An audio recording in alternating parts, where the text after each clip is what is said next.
Hello tout le monde! Aujourd'hui, nous allons parler d'un sujet qui est de plus en plus évoqué, la méditation. Et plus particulièrement de comment l'utiliser avec ses patients. Quoi? Tu fais de la méditation avec tes patients?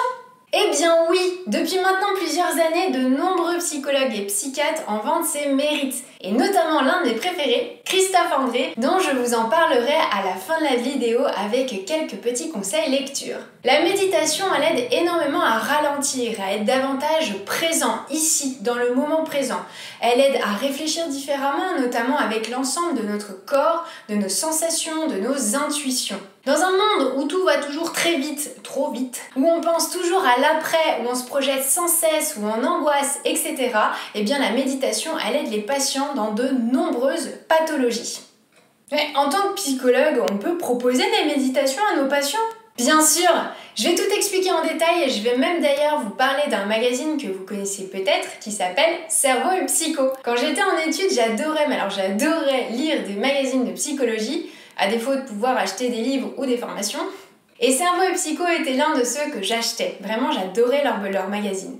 Aujourd'hui, ils m'ont proposé de vous parler d'un de leurs magazines dédiés à la méditation. Je vous explique même pas la joie que j'ai eue quand ils m'ont appelé. C'est l'un de leurs numéros collector qui s'appelle Les pouvoirs de la méditation avec notamment Christophe André, qui d'autre? Oui, vous l'avez compris, je suis l'une de ses fans. Si un jour d'ailleurs quelqu'un veut me le présenter, je suis preneuse. Il y a également Mathieu Ricard qui est moine bouddhiste, mais aussi Antoine Luz qui est directeur au centre de recherche en neurosciences à Lyon. Il y a également Rebecca Beck-Santland qui vient de Lyon 2, pour ceux qui la connaissent peut-être, elle est prof là-bas. Et évidemment la très connue Jeanne Sio-Fakin qui a notamment écrit énormément de choses sur les HPI. Je vous ai d'ailleurs fait une newsletter dédiée au potentiel intellectuel, tout est dans la barre de description si ça vous intéresse. Et donc, il nous explique en détail dans ce super magazine ce que la méditation procure sur le cerveau, sur les émotions, sur le psychisme, etc. Ah d'accord, donc toi tu vas nous dire tout ce qu'il y a dedans. C'est ça, mais avant, jingle.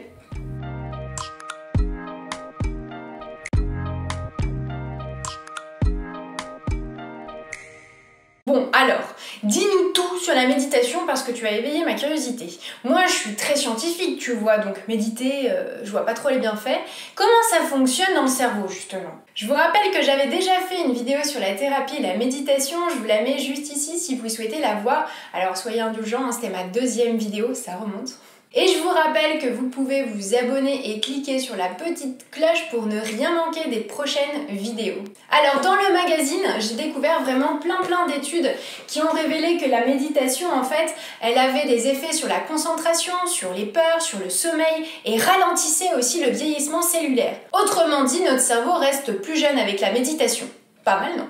Donc on vieillit mieux puisque la méditation protège certaines zones en fait du cerveau des effets de l'âge et ça réduit justement les risques de maladies neurodégénératives comme par exemple la maladie d'Alzheimer, de Parkinson, la démence, etc. Et donc dans une autre étude, ils ont aussi observé que la méditation elle renforçait la jonction temporopariétale. C'est celle qui s'active en fait quand nos pensées vagabondent par exemple. Donc on a une meilleure concentration, une meilleure attention, mais aussi une meilleure mémoire. Et j'ai aussi découvert dans une autre étude qui démontre justement que la méditation elle améliore significativement la qualité de vie des patients qui ont des pathologies comme la sclérose en plaques, les cancers ou encore des douleurs chroniques. C'est-à-dire que ça va permettre non pas de ne plus avoir de douleurs ou de pensées négatives, mais ça va permettre plutôt de les diminuer et de diminuer la réactivité face à eux. Donc avec des patients présentant des douleurs chroniques, vous pouvez très bien leur proposer de la méditation, c'est tout à fait adapté et efficace. Et vous pouvez retrouver évidemment toutes ces études dans le magazine et bien d'autres avec des super schémas explicatifs très bien faits. J'ai vraiment l'impression un peu de revenir en cours de neuro, mais 10 fois mieux expliqué. Je savais pas qu'il y avait des études scientifiques dit justement sur quelle pathologie la méditation elle aide les patients. Alors moi j'encourage quiconque à pratiquer la méditation parce que justement on vient de le voir, ça a des effets quand même hyper intéressants même si on ne souffre d'aucune pathologie en particulier. Comme je viens de te le dire, la méditation elle est très intéressante pour les patients qui souffrent de douleurs chroniques, de fibromyalgie, de troubles de l'attention ou de concentration, des troubles du sommeil, mais aussi pour prévenir des maladies neurodégénératives. Et la méditation est aussi particulièrement efficace pour la dépression, le stress, les angoisses les troubles bipolaires, les TCA, etc. Dans le magazine justement, il y a toute une rubrique sur la méditation comme moyen justement de prévenir les rechutes de la dépression. Ils expliquent avec un super schéma explicatif que la pleine conscience, elle permet justement de débusquer les pensées négatives et qu'avec la décentration, ça permet aux patients de se distancier plus facilement de ses pensées. Ils soulignent également que la méditation, elle réduit la tendance à se faire du souci et augmente l'autocompassion, ce qui est quand même plutôt sympa. Il y a également une méta-analyse publiée en 2016 de l'Université d'Oxford qui montre justement qu'un programme de prévention basé sur la pleine conscience réduit d'environ 30% le risque de rechute. Moi j'utilise aussi la méditation avec mes patients qui souffrent justement de crises d'angoisse ou d'anxiété généralisée justement. Je vous avais déjà fait 2 vidéos sur les troubles d'anxiété généralisée, mais je vous rappelle que les angoisses nous amènent à nous projeter et à anticiper, donc à être en fait sans cesse dans le futur. En entraînant notre cerveau à ramener notre attention au moment présent, on aide justement ce mécanisme de projection et d'anticipation à se réduire, à moins accrocher en fait à nos pensées et donc à moins ruminer. Wow, bah écoute, j'aurais jamais cru que la méditation pouvait être aussi aidante pour les patients. Mais la méditation, c'est la même chose pour tout le monde, non? Eh bien non. En réalité, il existe 3 types de méditation. Premièrement, l'attention focalisée, c'est-à-dire que l'on entraîne le patient à centrer davantage son esprit sur le moment présent. Deuxièmement, la pleine conscience, c'est l'une des plus connues, c'est-à-dire que l'on va entraîner le patient à observer et à accepter davantage ses émotions, ses pensées et ses sensations afin justement qu'il s'y accroche moins. Et enfin, un autre type de méditation qui développe plus la compassion et l'altruisme. Donc tu vois, il y a vraiment différents types de méditation possibles à utiliser avec les patients. Ah oui, d'accord. Mais comment on fait avec les patients? Tu leur proposes à chaque séance?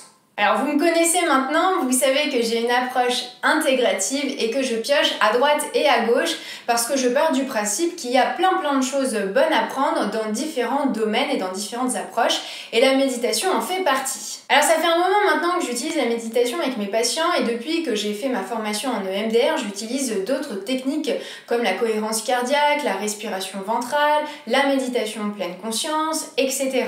Je vous avais d'ailleurs fait une vidéo sur ma formation EMDR. Si vous voulez la voir, je vous la mets juste ici. Mais pour répondre à ta question, non, je ne le fais pas à chaque séance. Je le fais lorsque je sens que c'est nécessaire pour mes patients, ou bien dans un protocole EMDR, par exemple, on va utiliser des techniques de stabilisation, mais ça reste vraiment ponctuel. J'utilise majoritairement la pleine conscience, mais parfois ça peut m'arriver d'utiliser l'attention focalisée, mais ça reste plus rare. Soit je leur propose des courtes séances de méditation de 10 minutes environ, ça peut être par exemple à la fin de la séance parce qu'elle a été émotionnellement chargée, ou bien pendant la séance pour ramener le patient à un état émotionnellement plus stable, ou bien l'aider à s'entraîner pour des problématiques de concentration, ou bien d'anxiété, d'angoisse, etc. Soit je leur envoie des séances de méditation que j'ai au préalable enregistrées et je leur propose d'utiliser aussi des applications de méditation.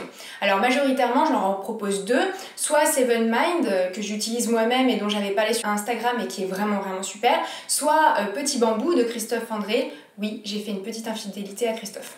De cette manière, ils peuvent eux-mêmes pratiquer régulièrement la méditation et c'est très aidant entre les séances, justement. Mon conseil est de proposer aux patients quelques minutes de méditation avec vous lorsque vous sentez que c'est utile. Vous pouvez par exemple commencer par des courtes sessions de respiration abdominale ou bien de cohérence cardiaque par exemple avant de poursuivre les prochaines fois sur des séances de méditation.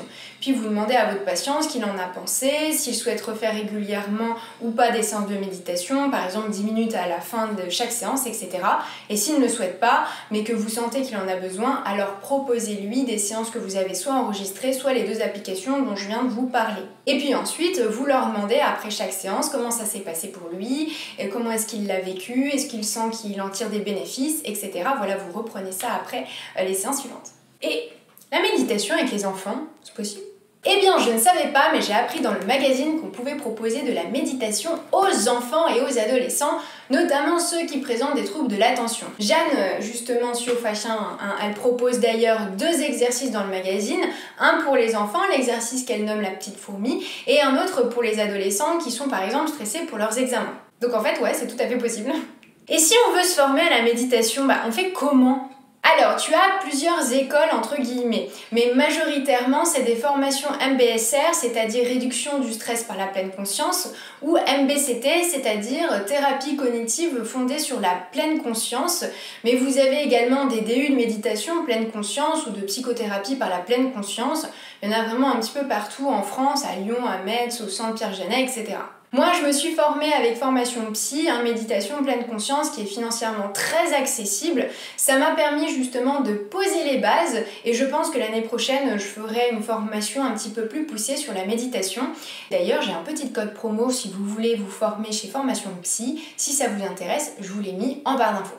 Sinon, t'as pas des petits conseils lecture sur la méditation si on veut en savoir plus ? Bien sûr que si! Tu me connais, moi, les bouquins, si je pouvais, je vous en parlerais toutes les semaines, mais bon, je pense que ça vous saoulerait au bout d'un moment. Alors j'en ai deux à vous proposer. Le premier, c'est évidemment Christophe André, Méditer jour après jour. Il est vachement bien, vous avez un CD en plus ou bien l'accès à la bibliothèque du CD qui est franchement super top. Il vous propose plein de méditations différentes, mais vous en avez aussi un plein dans le livre. Enfin franchement, je vous le recommande. Et le deuxième, c'est l'un de mes auteurs préférés, Jonathan Letman, Les Antisèches du bonheur. Dans ce livre, il vous parle justement de la méditation, mais pas que, il vous parle aussi d'autres pratiques qu'il met en place. Et je trouve ça vraiment très intéressant et enrichissant d'avoir justement en fait un autre point de vue, pas que focalisé sur la méditation. Parce qu'il y a plein d'autres approches qui sont tout à fait complémentaires à la méditation également. Moi je vous les recommande, mais si vous en avez d'autres, n'hésitez pas à le mettre en commentaire, je serais vraiment ravie d'en découvrir d'autres. Et bien sûr, si vous avez aimé cette vidéo, n'hésitez pas à la liker. J'espère que j'ai pu vous en apprendre plus sur la méditation et sur comment l'intégrer dans vos pratiques avec vos patients.